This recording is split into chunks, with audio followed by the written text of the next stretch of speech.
우주선이나 국제우주정거장에서 찍은 지구나 달과 같이 햇빛이 반사된 물체들을 보여주는 사진들을 볼 때 뭔가가 잘못된 것 같아 보이죠? 우주가 너무 비어 보여요. 별이 가득한 밤하늘의 마법 같은 풍경이 없어요. 하늘이 항상 너무 어두워서 우주의 별 구경하러 가는 게 믿을 수 없을 정도로 지루할 거예요. 낮 동안 우리 고향 행성의 하늘은 빛의 확산 때문에 파래요. 이건 햇빛이 대기를 통과할 때 일어나요. 하지만 우리가 달이나 우주의 다른 곳에 있었다면 이 빛을 주변에 퍼뜨릴 대기가 없을 거예요. 그래서 그곳의 하늘이 항상 까맣게 보이는 거예요. 하지만 그렇다고 밖이 덜 밝다는 건 아니에요. 우주정거장 창문 밖을 보고 있다면 구름 한 점 없는 낮 동안 아파트 창문 밖을 바라보는 직사광선만큼이나 맑은 햇빛을 볼 수 있어요. 어쩌면 더 많을 수도 있어요. 화창한 날엔 사진을 찍을 때 여러분은 아마 노출을 짧게 하면서 카메라 조리개를 좁게 설정할 거예요. 이렇게 하면 아주 적은 빛이 짧게 들어올 수 있어요. 이건 우리의 동공이 너무 많은 빛을 처리하지 않게 햇빛 아래에서 수축한 것과 비슷해요. 그리고 우주에서도 그만큼 밝기 때문에 거기서 햇빛이 비치는 물체의 사진을 찍을 때의 과정이 같아요. 노출을 짧게 해서 지구나 달 표면에 좋고 밝은 사진을 얻을 수 있어요. 하지만 그건 또한 사진에 별들이 없을 거란 걸 의미해요. 저 위에서도 별은 상대적으로 어둡거든요. 그런 설정으로 찍은 사진에 나타날 만큼 충분한 빛을 발하지 못해요. 우리의 고향 행성은 해질녘과 새벽에 서서히 아름다운 주황색 팔레트로 변하는 푸른 하늘을 갖고 있죠. 하지만 화성에서 일몰을 볼 기회가 생긴다면 정반대를 예상해요. 해가 질 때 푸르스름한 색조를 띠는 주황색, 갈색 낮 하늘이요. 무엇보다도 화성은 우리 지구보다 태양에서 더 멀리 떨어져 있어요. 그래서 화성 표면에서 태양을 볼 때 물론 그게 더 희미하고 더 작아 보이죠. 그리고 그것뿐만 아니라 화성에서 관측된 태양은 푸른 후광으로 둘러싸인 푸르스름한 흰색 점일 뿐이에요. 붉은 행성의 얇은 대기는 큰 먼지 입자를 포함하고 있어요. 이것들이 미산란이라고 불리는 효과를 만들어내요. 이것은 대기 중에 입자의 직경이 산란된 빛의 파장과 거의 같을 때 발생해요. 이 효과는 태양 광선의 붉은 빛을 걸러내요. 그래서 오직 푸른 빛만이 화성에 있는 여러분의 눈에 닿게 되죠. 지구는 왜 고리가 없죠? 우리 태양계의 모든 가스상 거대 혹성들, 목성, 토성, 천왕성 그리고 해왕성은 이런 고리를 갖고 있는 반면 암석 행성들, 수성, 금성, 지구, 화성은 없어요.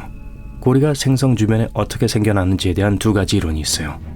행성이 형성되던 시대에 남은 일부 물질일 수도 있어요.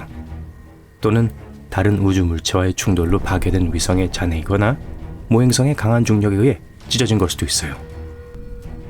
거대 가스상 혹성들은 우리 태양계의 바깥 지역에 형성되었고 반면에 모든 암석 행성들은 안쪽 부분에 있어요. 그래서 아마도 내부 행성들은 고리를 형성할 수 있었던 잠재적인 충돌로부터 더 보호받았던 게 아닐까요? 또한 태양계 바깥 지역에는 더 많은 위성들이 있는데 이것이 거기 있는 행성들의 고리가 있는 또 다른 이유일 수도 있어요. 또 더 큰 행성들이 더 강한 중력을 갖고 있어요. 그 뜻은 형성된 후에 고리를 안정적으로 유지할 수 있다는 걸 의미해요. 일부 전문가들은 오래전에 지구에 고리 시스템이 있었다고 믿고 있어요.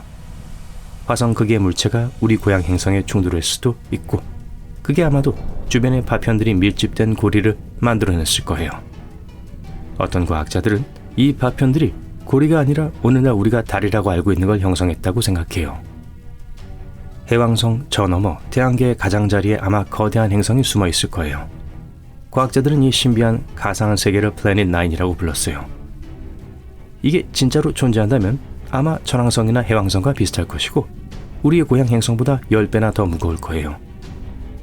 태양 주위를 공전할 가능성이 높지만 태양계 바깥쪽에서 돌면서 해왕성보다 20배 더 멀리 떨어져 있을 거예요. 또 다른 흥미로운 이론은 플래닛 9이 사실은 거대한 행성과 비슷한 방식으로 공간을 휘게하는 자몽극의 블랙홀일 수도 있다고 해요. 비록 우리가 한때 그걸 우주의 희귀한 물질이라고 생각했지만 물은 태양계 전체에 존재해요. 예를 들어 종종 소행성과 해성에서 발견할 수 있어요. 또 달과 수성의 분화구에도 있어요. 만약 우리가 그곳으로 이주하기로 결심한다면 거기에 여전히 잠재적인 인류의 식민지를 지탱할 충분한 물이 있는지를 몰라요. 하지만 그곳에는 분명 약간의 물이 있었어요. 화성의 극에도 물이 있어요. 대부분 얼음층과 아마 행성의 먼지가 많은 표면 아래에 숨겨져 있을 거예요. 목성의 위성인 유로파에도 약간의 물이 있어요. 여기가 우리가 알고 있는 지구 밖의 생명체를 보유하고 있을 가능성이 가장 높은 후보예요. 아마 얼어붙은 표면 아래에 액체 상태의 물이 가득할 거예요. 사실 지구의 모든 바다를 합친 것보다 2배 많은 물을 포함하고 있을지도 몰라요. 해왕성은 의외로 따뜻해요. 비록 태양으로부터 우리 행성보다 30배 더 멀리 있고 열을 덜 받지만 말이죠. 하지만 여전히 받는 것보다 더 많은 열을 방출해요. 또 여러분이 생각하는 것보다 대기가 훨씬 더 활동적이에요. 특히 이웃인 천왕성과 비교한다면 더욱 그래요. 이 두 행성은 같은 양의 열을 방출해요. 비록 천왕성이 태양에 훨씬 더 가까이 있음에도 불구하고 말이죠. 아무도 왜 그런지는 몰라요. 해왕성은 시속 2400km의 속도에 도달할 수 있는 매우 강한 바람이 불어요. 이게 이 열을 낼 수 있을까요? 아니면 행성의 핵이나 중력 때문일까요? 시속 800만 km의 속도로 우주를 질주하는 괴물 블랙홀이 있어요. 과학자들은 허블 망원경으로 그걸 발견했어요. 그들은 그게 태양 10억 개만큼 무게가 나갈 거라고 믿고 있어요. 원래는 고향 은하의 중심에 머물러 있어야 했어요. 하지만 어떤 중력이 그걸 이리저리 밀어내고 있어요. 어느 순간 이 블랙홀이 은하로부터 탈주해 우주를 계속 돌아다니게 될 거예요. 다행히도 아직 우리로부터 80억 년이나 떨어져 있어요. 태양 폭풍은 너무 강력해서 우리를 완전한 어둠에 빠뜨릴 수 있어요. 2012년 7월 150년 만에 가장 강력한 태양 폭풍이 아슬아슬하게 지구를 빗나갔어요. 코로나 질량 분출 또는 CME는 이온화된 가스의 큰 기포들이에요.